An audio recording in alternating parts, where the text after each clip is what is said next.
Aujourd'hui, il faut se rendre à l'évidence que l'un des problèmes majeurs que nous avons, c'est que la finance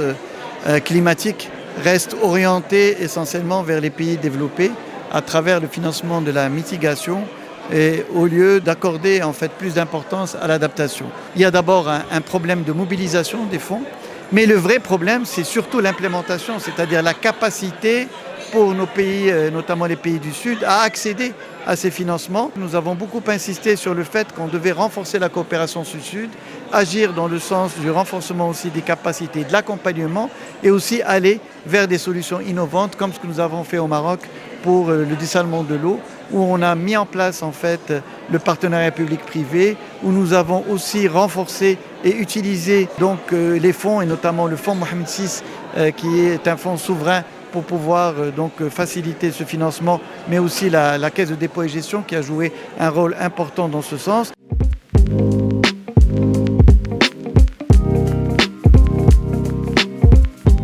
Il a été relevé qu'il y a un déficit important en termes des ressources pour pouvoir financer le changement climatique et par rapport aux besoins des bases liés aux pays en développement et qui sont notamment les infrastructures, la santé, l'éducation. Et là, la question fondamentale, c'est de savoir comment pouvoir gérer ces différents challenges. Et nous avons proposé, nous, une certaine prise en charge de cette question par les Africains, par le pays du Sud, parce qu'en effet, cette question ne peut être mieux appréhendée que par les concernés. Et c'est pour ça que nous avons souligné l'importance du leadership,